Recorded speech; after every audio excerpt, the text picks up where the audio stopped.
존경하는 최현일 의원님, 영예인 의원님, 질의해 주시기 바랍니다. 네, 조지호 청장에게 묻겠습니다. 국회를 병력으로 봉쇄하고 국회의원들의 출입을 금지해서 국회 건능을 불가능하게 한 것은 형법 87조 내란의 죄이고 91조 국헌문란에 해당합니다. 저는 입법권자로서 그렇게 해석하는데요. 조지호 청장님 동의하십니까? 예, 아니오로 답변해 주세요. 네, 거기에 대해서는 동의하지 않습니다. 동의하지 않으신다고요? 네. 근데 그거는 사법적인 법에 판단이 그렇게 나와 있습니다. 그게 사법적인 판단의 제가 대법원 영역입니다. 판례도 말씀드릴게요.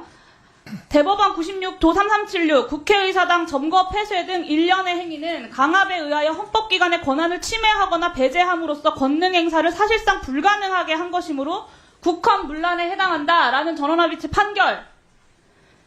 12.12 군사반란입니다. 국회를 병력으로 봉쇄하고 국회의원들 출입을 금지해서 국회 권능 행사를 불가능하게 한 바 내란죄이고 국헌문란죄이다. 대법원 판결입니다. 다시 묻겠습니다. 경찰 병력으로 국회를 봉쇄하고 국회의원들의 출입을 막아서 국회 권능 행사를 불가능하게 했던 이 12.12 반란은 내란입니까? 아닙니까? 이건 내란죄 맞습니다. 어제 그러면 12월 3일에 경찰이 했던 동일한 행위는 내란입니까? 아닙니까? 저는 저희들이 한 행위가 여기에 해당된다고 생각하지 않습니다. 내란입니다.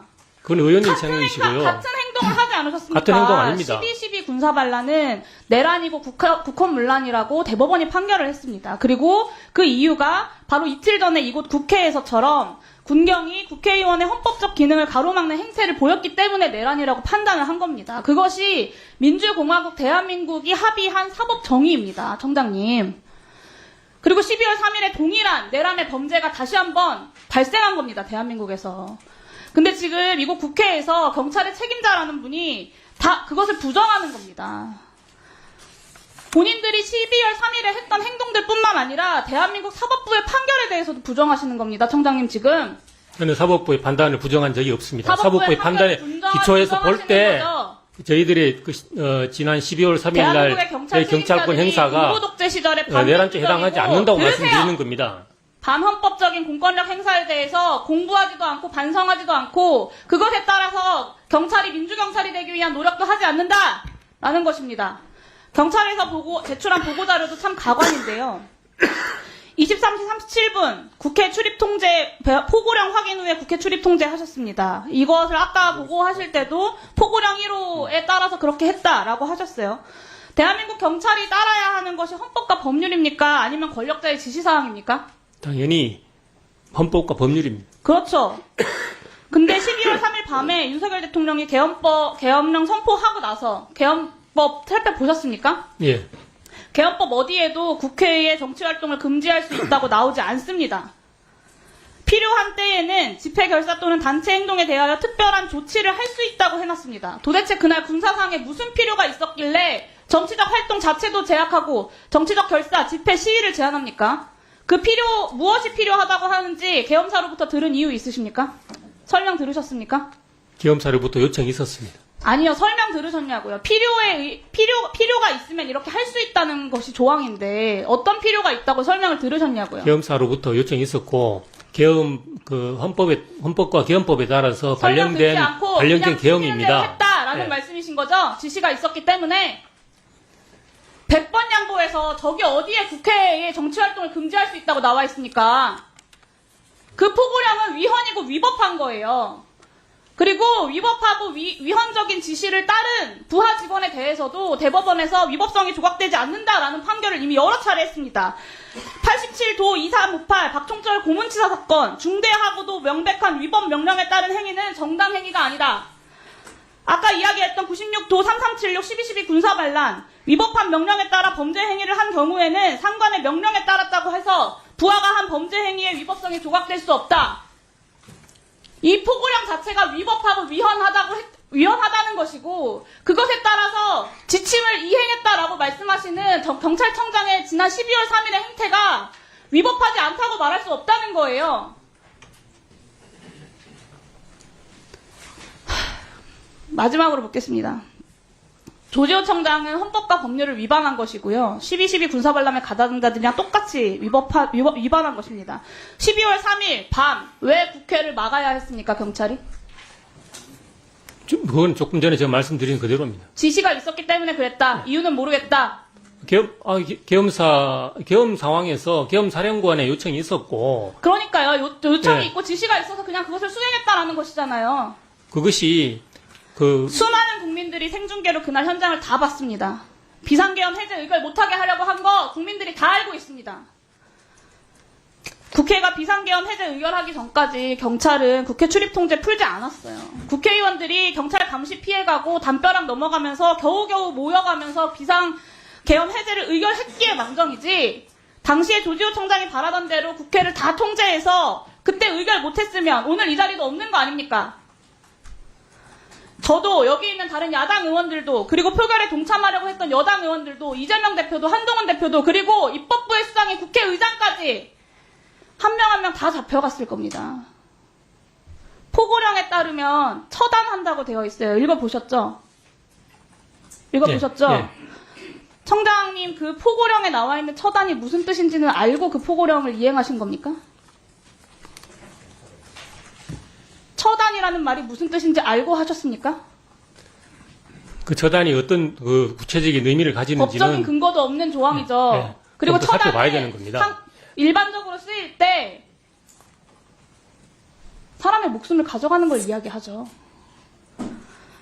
형법 87조 2호 모의에 참여하거나 지휘하거나 그 밖의 중요한 임무에 종사한 자는 사형, 무기징역 또는 5년 이상의 금고에 처한다. 조지호 청장은 내란죄에 가담한 겁니다. 12.12 군사반란 때 정확하게 여기 있는 경찰들이 한 짓과 똑같은 내란의 죄를 저지른 사람들 다 감옥 갔습니다. 내란의 우두머리 전두환 무기징역, 노태우 징역 17년, 황영시, 허화평, 이학봉 징역 8년, 주영복 징역 7년. 위에서 시켜서 어쩔 수 없었다, 시키는 대로 했다, 이런 변명 통하지 않았습니다. 창간의 위법한 명령에 따랐다고 해서 범죄 행위의 위법성이 조각될 수는 없다. 실무자급 장교들도 당시에 다 유죄받았습니다. 내란죄에 가담한 조지호 청장, 그리고 여기 앉아있는 이상민 장관, 서울경찰청장 다 사퇴해야 합니다. 이 자리에서 버틴다고 해도 재판 받을 수밖에 없고 중형에 처해질 수밖에 없습니다. 그것이 대한민국의 사법 정의입니다. 국민께 사죄하는 마음으로 지금 당장 사퇴하십시오. 사퇴하시겠습니까? 저는 자리에 연연한 적이 단 한 번도 없습니다. 자리에 연연한 자, 적이 없어서 정리해 주십시오. 그거는 사법부에서 판단할 영역입니다. 그럼 의원님께서 판단하신 게 아니고 사법부의 판단이 종국적인 판단입니다. 저는 12월 3일 전까지는 계엄이라는 걸 겪어본 적이 없는 사람입니다. 하지만 저도 45년 전 12.12 군사반란을 기억합니다. 왜냐하면 그것이 대한민국 국민들이 피로 지켜온 민주주의의 역사이기 때문입니다. 저는 감히 장담하는데요. 여기 앉아있는 내란죄에 가담한 모든 부역자들 다 역사에 12.12 45년 전 그 내란죄 부역자들과 똑같이 45년 후에도 기억될 것입니다. 이상입니다. 네. 자, 그러면 지금부터 잠시만 주목해 주시기 바랍니다. 제가 구독자분들을 위해서 선물 하나를 준비했는데요. 제가 항상 여러분들께 드리는 말씀이 있습니다. 뉴스만 평소에 잘 챙겨보셔도 돈이 되고 돈을 벌 수 있다라고 말씀을 드렸는데요. 여러분들은 여기 보시는 삼성전자 뉴스를 보고 어떤 생각이 드세요? 아니면 정치인들의 뉴스, 날씨 뉴스를 보고는 어떤 생각이 드시나요? 그냥 뉴스만 보고 끝내는지, 아니면 이 뉴스를 어떻게 이용할 수 있는지, 이 부분을 고민하고 계시는지를 되물어보고 싶습니다. 그 이유가 뭐냐 하면 제가 지난번에 여러분들께 뭐라고 말씀을 드렸었죠? 지금은 반도체 섹터를 눈여겨보셔야 한다고 말씀드렸습니다. 그리고 나서 이런 썸네일들 뉴스를 통해서 많이 보셨을 겁니다. 반도체 내용이 이슈가 됐을 때 부자들은 어떻게 생각한다? 반도체 관련주들은 뭐가 있는지, 어떤 종목이 가장 좋은지, 어디에 투자해야 돈이 몰리는지 자연스럽게 생각한다고 제가 말씀을 드렸죠. 그 이유가 뭐냐 하면 부자들이 봤을 때는 이슈가 곧 돈으로 이어지고 그 이슈가 나에게 돈을 벌어준다는 경험적 확신이 있기 때문에 부자들은 항상 이런 사회적 이슈를 관심있게 챙겨본다고 제가 말씀을 드렸습니다. 이번에도 마찬가지인데요. 제가 지난번에 시청자분들과 함께하는 주식으로 수익 내기 이벤트를 진행했었죠. 당연히 100% 무료로 진행을 했었고요. 여기 보시면 아시겠지만 제가 지난번에도 구독이라고 보내주신 모든 시청자분들께 반도체 관련주 중에 가장 크게 급등할 딱 한 종목, 많은 종목도 아니라 한미반도체 한 종목을 여러분들께 추천드렸어요. 그러면서 여기 나와 있는 대로 정확히 얼마에 매수해야 하는지, 그리고 수익률이 어느 정도 나왔을 때 팔아야 하는지를, 이런 부분들까지 여러분들에게 정확히 알려드렸었는데 지금 실제로 어떻게 되었다? 오른쪽을 보시면 아시겠지만 제가 지난번 문자 발송으로 이 한미 반도체를 소개해드리고 나서 실제로 이렇게 5배 이상 어마무시한 상승이 나왔습니다. 100만 원만 투자를 했어도 무려 500만 원이 넘는 수익금이 생긴 거죠. 그래서 당시에도 굉장히 많은 분들이 제가 드린 이 한미 반도체로 수익을 내실 수가 있으셨을 텐데요. 다시 한번 축하드린다고 말씀을 드리겠고 이번에도 마찬가지입니다. 앞으로도 2024년, 2025년 계속해서 기대해볼 섹터는 AI입니다. 그 중에서도 AI 반도체는 그 누구도 부정할 수 없는 미래성장 산업입니다. 그러면 우리가 어떻게 생각해 볼 수 있을까요? AI 반도체 종목 중에 앞으로 크게 대장 역할을 하면서 10배 이상 급등할 수 있는 텐베고 종목을 지금부터 열심히 추적해야 한다는 겁니다. 큰 돈을 투자하지 않더라도 월급의 일부분 아주 소액이라도 이 종목을 모아가야 수백 %의 수익률을 손에 쥘 수 있는 것이죠. 지금 여러분이 보고 계시는 이 유튜브 또한 AI 반도체와 아주 밀접한 연관이 있고 반도체야말로 대한민국의 핵심 산업으로 앞으로 더더욱 시장은 성장할 수밖에 없습니다. 그렇기 때문에 제가 이번에도 뭘 보내드리고 있냐면 지난번과 똑같이 구독이라는 문자를 보내주시면 제가 AI 반도체 관련주 중에 앞으로 대장주 역할을 하면서 주가가 가장 크게 급등할 한 종목을 여러분들께 문자 발송으로 종목명과 사고 파는 시점을 모두 알려드릴 건데요. 그 문자를 받고 여러분들이 주식으로 돈 버는 연습을 한번 해보셨으면 좋겠고요. 혹시라도 나는 주식을 하지 않는다 하시는 분들은 주변에 주식하시는 지인분들에게 말씀을 해주셔도 되고요. 아니면 연세가 있으셔서 투자가 어렵다 하시는 분들은 이 종목을 자녀분들에게 한번 사봐라. 이걸로 한번 수익을 내봐라. 이렇게 조언을 해주실 수도 있는 거겠죠. 그래서 지금 이 영상을 보시는 시청자분들 중에 나도 이번 종목이 좀 궁금하다 하시는 분들은요. 누구나 상관없이 그리고 어느 시간대나 상관없이 부담없이 010-2514-5930번으로 구독이라는 문자 보내주시면 제가 이번에도 똑같이 무료 추천 급등주 문자를 보내드리겠습니다. 이해되시겠죠? 제 번호 010-2514-5930번으로 구독이라는 문자 보내주시면 여러분들이 직접 이슈를 통해서 돈 버는 연습을 해보실 수가 있는 거고 제가 돈을 받는 것도 아니고 투자를 대신해 드리는 것도 아니기 때문에 부담 없이 신청해 주시면 되는 겁니다. 그리고 수익이 나면 저는 다른 것은 하나도 바라지 않습니다. 제 채널에 구독, 좋아요 한 번씩만 눌러주시라 이렇게 다시 한번 말씀을 드리겠습니다.